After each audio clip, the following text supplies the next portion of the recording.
around the world. And from CBS News headquarters in New York, this is the CBS Evening News with Dan Rather.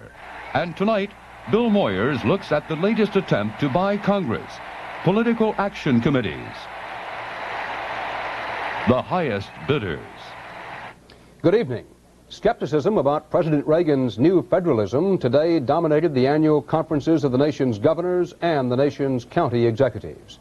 Of particular concern, as Bill Plant reports, was how to pay for the federal programs the president wants to turn over to them. The National Governors Association, by a large margin, turned thumbs down on the administration's new federalism proposal to give many existing welfare programs back to the states. The governors, in their compromise offer, still want the federal government to take over Medicaid, but they want Washington to keep aid to dependent children and food stamps for the time being. I think the vast majority in both parties, 36 out of 41 governors, are saying entitlement programs, the president's own safety net, must be a matter of federal responsibility, and we're going to resist his proposal to dump welfare on the states. Mr. Reagan, appearing before county government officials, restated his position that under the administration's plan, states would get all the money they'd need for programs which they would take over. There's one thing for certain. The whole idea of this is, when we say no winners and no losers, is we have no intention of dumping responsibilities on other levels of government without providing the resources to pay for them. That got a round of applause from the county officials, but the governors later were more skeptical. They made it clear that if the president gets the budget cuts he wants, they don't think there'll be enough money for his programs, but they said they were ready to talk. The president's reaction to our alternative and to our statement that we would like to negotiate it was, and I quote, "We begin here," and to quote. And so I believe that we are now in a full negotiating posture and that the odds are very high that we will be able to reach that degree of mutuality, of objective. Nonetheless, any deal between the governors and the White House may be hostage to the economy or to Mr. Reagan's budget cuts. But it's too soon to tell that, and administration officials will push ahead with the federalism program, partly out of conviction, of course, but at least partly because they need something on the agenda other than the economy. Bill Plant, CBS News, the White House. Some of President Reagan's most powerful Republican supporters on Capitol Hill are looking for ways to trim the projected $91.5 billion deficit in his new budget. One proposal being floated today by Senate Majority Leader Baker is for a 10% surtax on personal income taxes. The goal would be cutting the deficit by some $37 billion. The Air Force had charged that Second Lieutenant Christopher Cook, during visits and phone calls to the Soviet embassy in Washington, had given his Soviet contacts secret information about Titan missiles. Today, the highest military court in the land, the Court of Military Appeals, ordered the Air Force to drop these spy charges against Cook.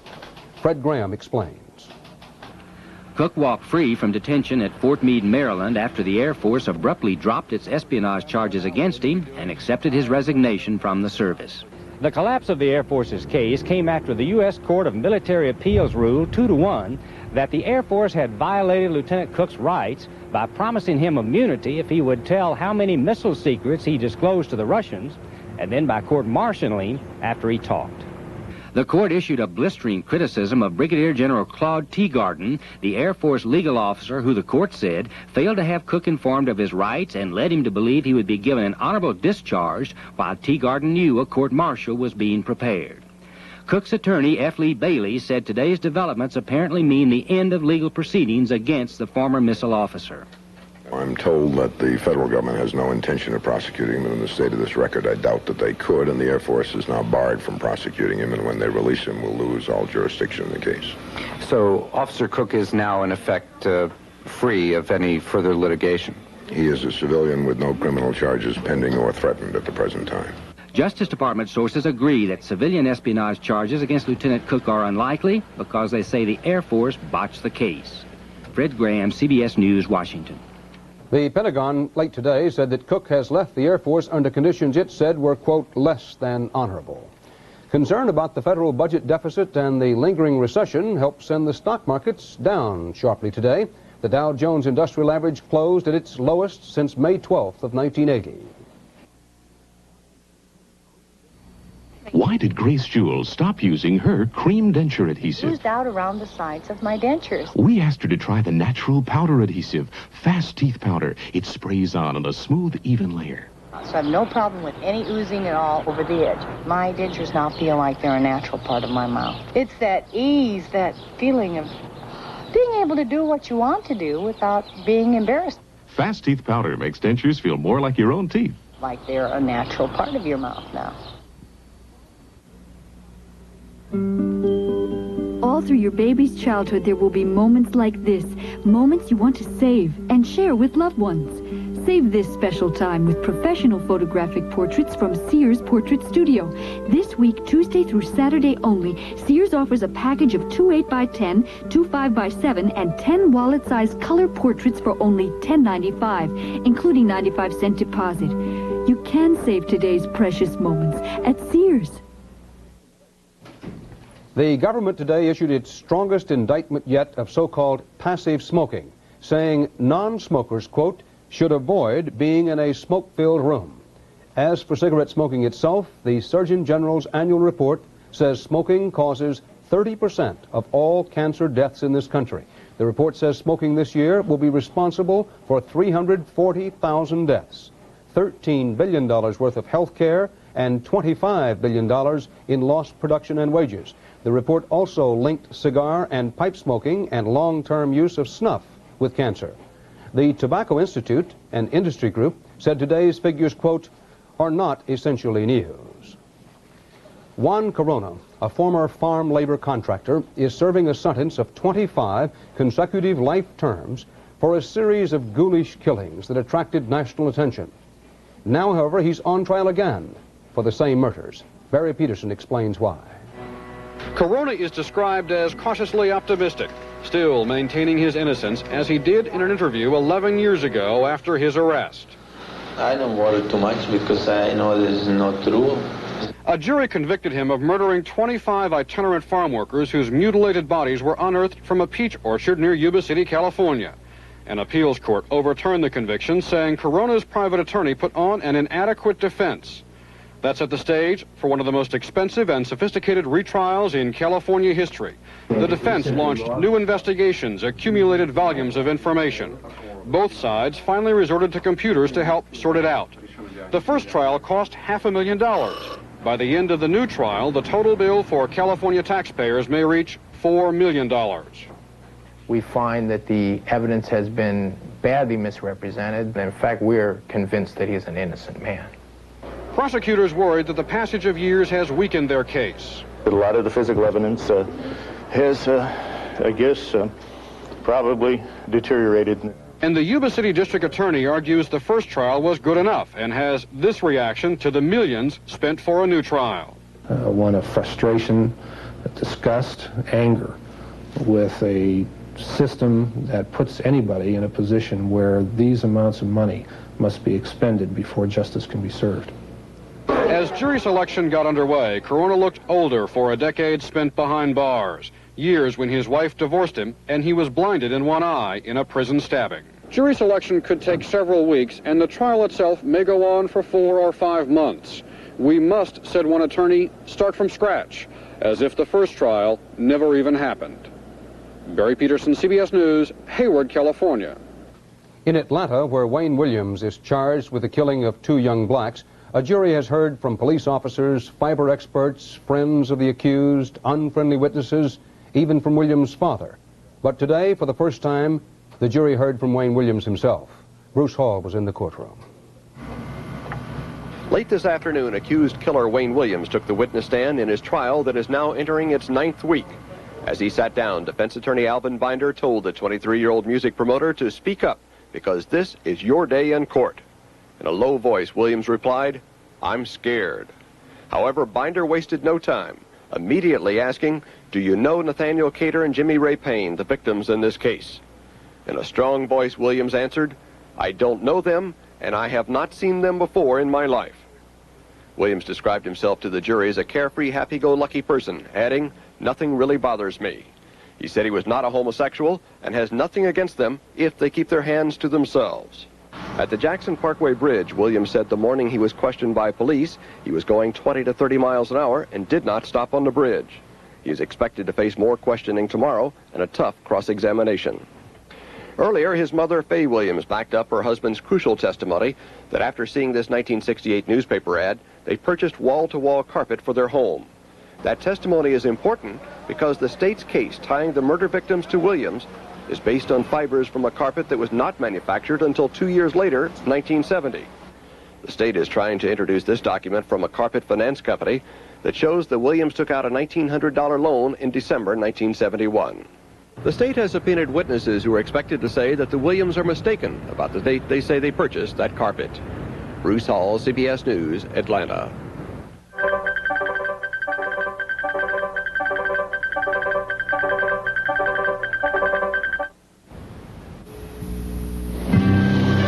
Out of the blue comes the ice blue freshness of Aqua Velva. Out of the blue comes the Aqua Velva man.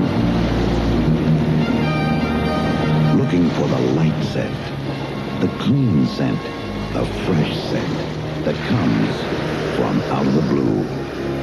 There's something about an Aqua Velva man. Be one.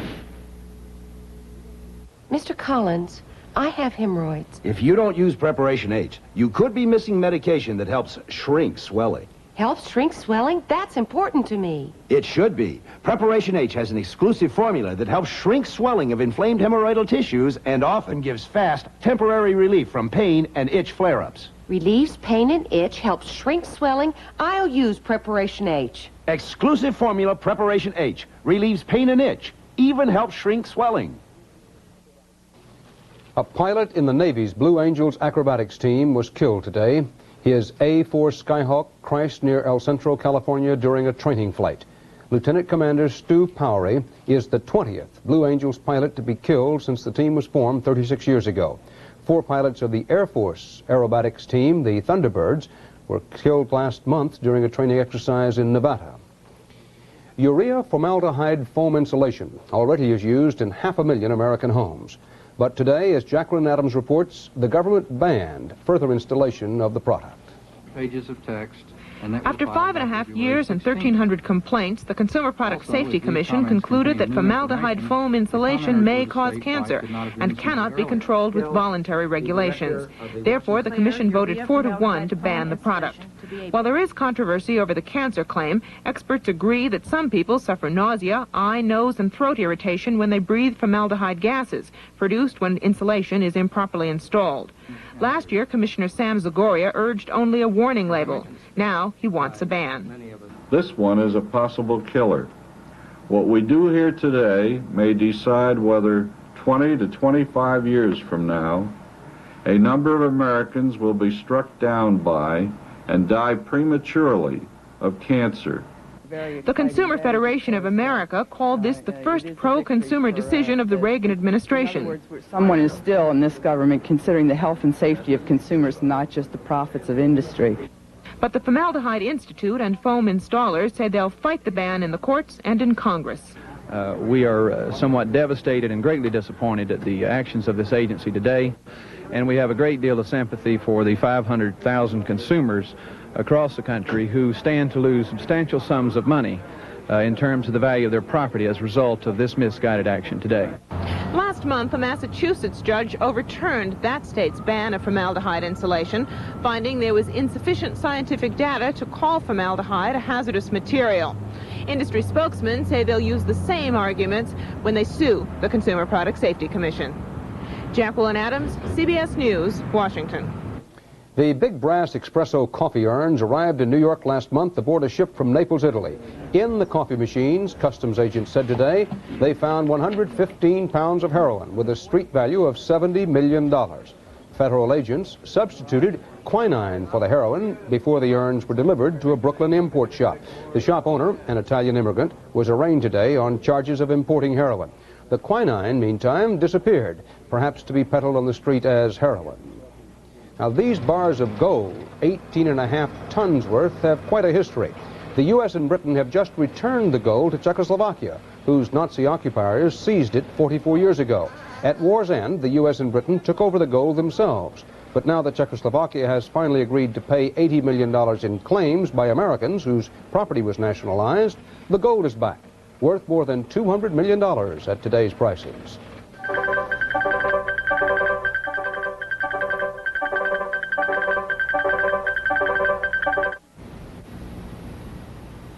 Got a busy day ahead? Then take along the vitamins in Kellogg's Product 19 cereal. Delicious. 100% of 9 vitamins and iron that can keep you company during the day. Morning, children. And that adds up to good nutrition. So when things get hopping, the vitamins in Product 19 can help. 100% of the way, 100% of the day. Kellogg's Product 19. We're with you 100%. 15 divided by 3 equals 5. Yeah, 5 minutes till lunchtime. I can't wait for... Oh, yeah, a big glass of orange juice. Come on, Bill. Boy, is that orange juice gonna taste good. Orange juice, here I come. Hold your horses. There's plenty for everyone. 100% pure orange juice from Florida. It isn't just for breakfast anymore. The Supreme Court today refused to hear a challenge to a California judge's ruling barring the press and the public from the questioning of prospective jurors in a murder case. This 6-3 ruling turns on a California Supreme Court ruling permitting closed questioning in cases that could result in the death penalty. The High Court also refused to hear the appeal of Senator Thomas Eagleton's niece from conviction in an extortion plot against him. She was convicted and sentenced to 4.5 years for threatening to make public false gossip about the senator. Her apparent intent was to force the Eagleton family business to buy back her share.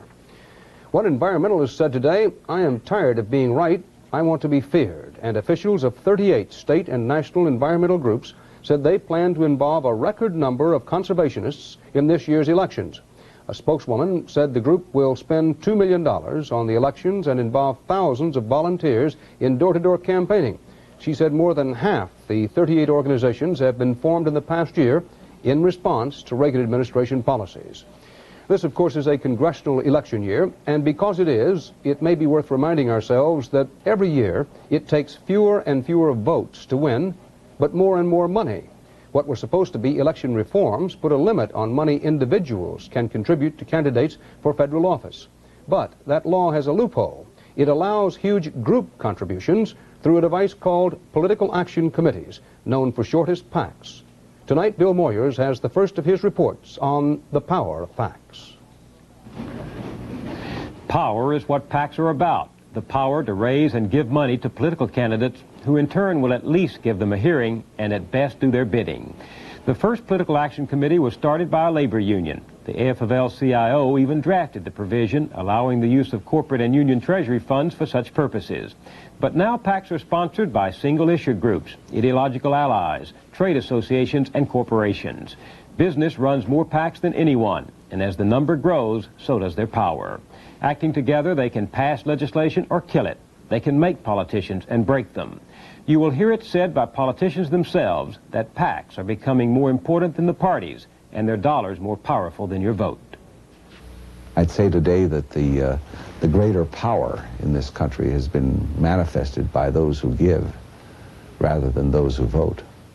Charles Vanek served 13 terms as a congressman from Ohio before he retired in 1980. He's seen firsthand the impact of big money on Congress. Most of the time, there is a violent conflict between what the contributor wants and what the voter expects. Only one source of campaign funds has grown as fast as the cost of running for office, political action committees. PACs are set up by interest groups such as labor unions and corporations to raise money for political candidates, and how they have multiplied. In 1974, there were only 608 PACs. Today, there are almost 3,000. Their contributions to congressional candidates have more than quadrupled to over $55 million in 1980 alone. This year, the election for Congress will be the most expensive in history. Contributions from political action committees alone will exceed $100 million. $100 million. Common Cause, a public interest lobby in Washington, has been tracking the growth of PAC contributions. Its president is Fred Wertheimer.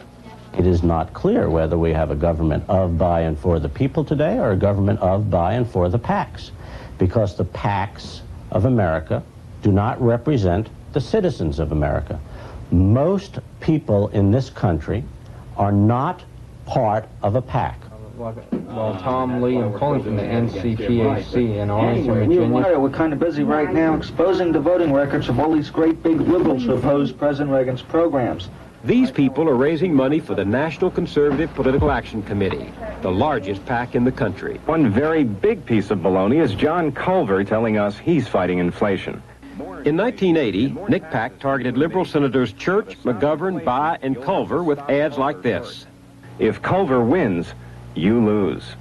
We probably spent about $1 million on those 4 races. We hope to get a conservative senator. NCPAC helped to elect not 1, but 4 conservative senators. Beyond NCPAC's independent support, the 4 winners each received over $600,000 from PACs, mostly business PACs. It's this 1-2 punch that has some politicians worried about more than their own political futures. Bill, what we're seeing in this country, particularly in the last election, what I think we'll see more in this coming up election, is a marriage between the ideological PACs and the economic PACs. See, the ideological PACs represent the foot soldiers, the people on the local level who really can't give the types of monies that the economic PACs can give. Therefore, they have the money for the media, and they've got the foot soldiers for the grassroots organization. What we're moving towards with this growth of the PAC industry, and it's an industry in itself, is we're moving towards getting the best Congress money can buy. Those that vote with you deserve your support. Political action committees are a way to give that support. Those that vote against you, you would probably just soon find alternate employment for, right? Anybody know what These corporate executives at a Chamber of Commerce seminar are learning how to set up a PAC. Political action committees used to be dominated by labor unions, but that has changed dramatically in the last 6 years. Today, corporate PACs outnumber labor PACs 4-1. The Chamber's John Kochever explains why. We are trying to urge our logical constituents, the business community, to concentrate their money where it can do the most good, i.e. to improve the makeup of Congress from a business standpoint. The Political Action Committee movement is one way to get that message across. It is another form of voting, if you will, in this country. So PACs vote with their pocketbook and know what they're after. They develop the ideal representative. PAC can create the candidate and put him in the race and fund him. And then his obligations are only to the PAC. The big contributions in campaigns are coming to play a disproportionate role.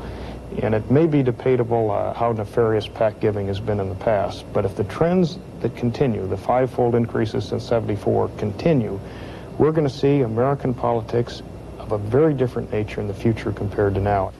In our next 4 reports, we'll look at specific ways political action committees are indeed changing politics and how some politicians are fighting back.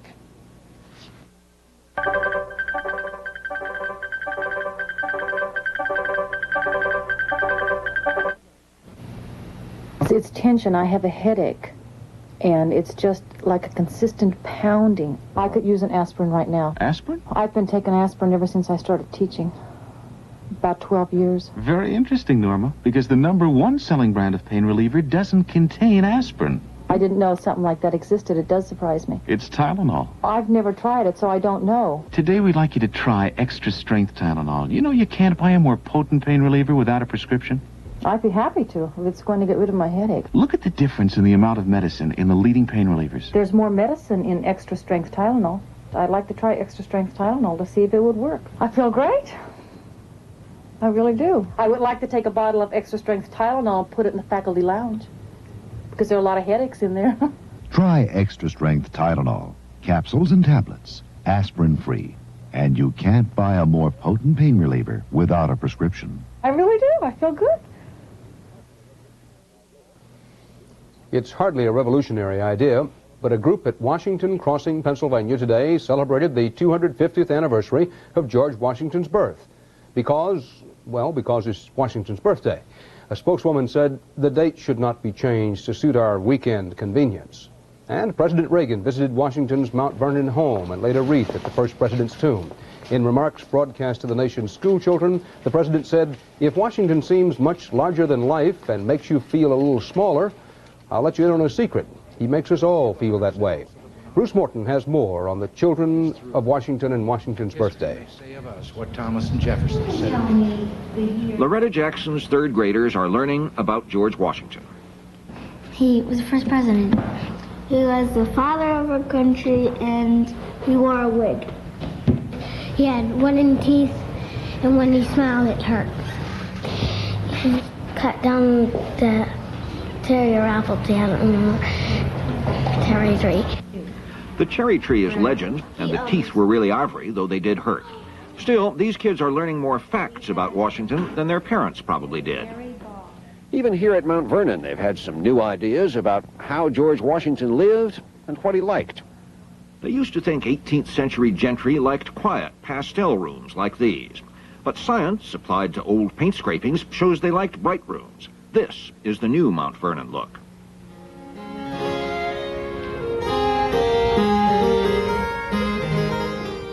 At the Smithsonian Institution, they are dancing 18th century dances, and they've opened a big exhibit to honor the man born 250 years ago today. The Smithsonian has brought all these things together to honor George Washington, of course, but also to try to change the way we think about it, to separate Washington the legend from Washington the man. The exhibit shows the legend, crossing the Delaware neckties and tablecloths. It shows how we've made Washington larger than life. Bare chest and toga might have embarrassed the actual man, and how we've exploited him, everything from religion to tobacco to country music to Thomas Dewey. But it also shows the real man, concerned with his role in society, behaving the way a gentleman ought to behave. Be easy and condescending towards your officers, he wrote, but not too familiar. It shows the president concerned over the difficult and delicate part which a man in my situation has to act, who saw that nothing but harmony, honesty, industry, and frugality are necessary to make us a great and happy people. The man who wanted to close the drama with applause, to retire from the theater with the approbation of angels and men. A man, but a legend too. He was a noble man, and he beat the British. And that's the CBS Evening News for this Washington's birthday. Dan Rather reporting from New York. Thank you for joining us. Good night. Who needs Dr. Scholl's Air Pillow insoles? You do if you work with your feet. I walk all day long. Without Dr. Scholl's Air Pillow insoles, I quit. I hardly take a step, but I couldn't do this without my Air Pillow insoles. Thin enough to slip comfortably into your shoes, and heavenly soft to cushion every step all day long. Who needs Dr. Scholl's Air Pillow insoles? Just about anybody who hasn't got them. Why do 9 out of 10 hospitals use milk of magnesia for relief of constipation? Most said because it's gentle and dependable. That's why you should use Phillips. Most doctors agree milk of magnesia is gentler than the ingredient in both these laxatives. And unlike bulk laxatives that can take days to work, Phillips works dependably, usually overnight. Remember, 9 out of 10 hospitals use milk of magnesia. So get Phillips, regular, mint, or convenient mint tablets.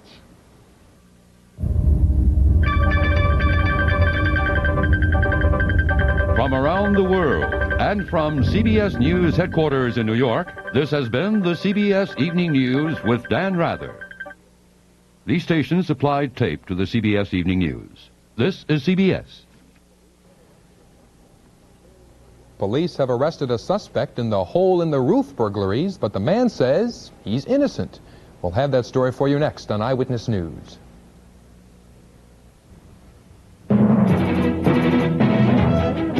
From Television 5, this is Eyewitness News, weather, and sports.